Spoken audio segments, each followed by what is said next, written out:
Hey there, Alex here. These days, in order to get a great mobile gaming experience, you often have to shell out the extra cash for a flagship level phone, because those are the devices using the fastest processors in the market. Which is why the new Honor Play is so interesting. This is a phone that promises a great mobile gaming experience at a fraction of the cost of high-end devices. At 429 Singapore dollars, it's actually even cheaper than the already value for money Honor 10. So is the Honor Play worth buying? Well, let's break it down. Instead of the more complex color-shifting glass back, the Honor Play is packing a simpler metal unibody, which is probably cheaper to manufacture. I say that, but I actually prefer this understated look. It feels nicer to touch, it doesn't collect fingerprints, and it's one less piece of glass on the phone for me to potentially break. Talking about glass, the Honor Play is packing a slightly bigger 6.3-inch display with a slightly taller aspect ratio. Even though it's just 1080p, this is a really good looking display. The colors looks nice, it's bright enough outdoors, it's able to get really dim at night, and the contrast is pretty good for an LCD panel. This is the perfect chance to transition into the highlight of the phone, the gaming experience. The solid display is just the first piece of the puzzle. The next would be performance. The Honor Play is packing the flagship level Kirin 970 chipset, which I've used on a couple of devices already, and it's a solid performer. The Honor Play comes with GPU turbo technology as well, which supposedly allows for better and more efficient graphics processing performance. I can't say for sure if it's a huge difference, since the Kirin 970 is a pretty powerful chipset to begin with, but it runs Mobile Legends with high frame rate at the highest graphics settings with ease. Honor is also touting a few other gaming features like 3D surround sound for earphones and a 4D Smart Shock feature which provides haptic feedback while gaming. All of the above sounds good on paper, but they seem to be for supported games only, and I really don't think that's going to affect the gaming experience much. The performance of the phone is already good enough to provide an enjoyable gaming experience. The next most important thing other than performance would be battery life, of course, because you want to be able to game as long as possible without worrying about the phone running dry.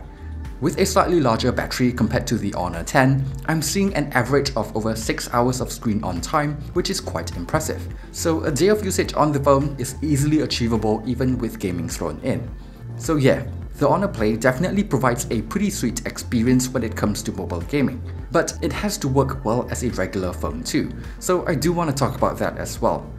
It just so happens that what makes for a good gaming phone results in a pretty nice phone to use too. The performance in day-to-day stuff is really enjoyable thanks to the powerful processor. The multimedia experience is pretty good thanks to the decent sounding speaker and nice display. The battery life when I'm not gaming as much is really great thanks to the bigger battery. Sadly, because it's not exactly gaming related, the camera quality actually got a tiny bit of a downgrade over the Honor 10. It has a smaller aperture, the secondary camera is now just a depth sensor instead of a monochrome sensor, and the front camera has a lower resolution. Images still looks pretty decent all round for the most part, even though low light shots are a little grainier, but I do think it's a decent enough camera. It has the same AI image processing as well, which some folks may like, but I normally turn it off because it looks a bit overprocessed for my liking. I have a link in the description below to everything I took with the Honor Play, so just check that out if you want to. One last thing before I wrap this up would be the software experience. While the performance has been good and there are some useful features inside, I still find EMUI a little too heavy for my taste. It has quite a bit of bloat out of the box, and I'm not a huge fan of the interface design, but it's something that I can live with since I can disable or uninstall apps and throw a launcher over it. Once I do that, this is a really enjoyable phone to use. There's no fancy gaming features like on the Asus ROG phone, but by focusing on the basics of what makes for a good gaming experience and making a few minor compromises over the Honor 10, Honor was able to price the phone really competitively. Of course, if you want a better camera, the Honor 10 will still be a better option. However, when you consider the price of the Honor Play, the bigger screen and bigger battery, it's definitely great value for money in my opinion.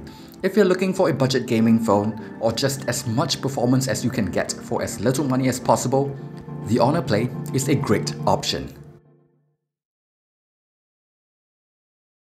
Thanks for watching my review of the Honor Play. If you've enjoyed it, do leave a like and subscribe to my channel for more reviews in the future. Thanks again, and see you guys on the next one.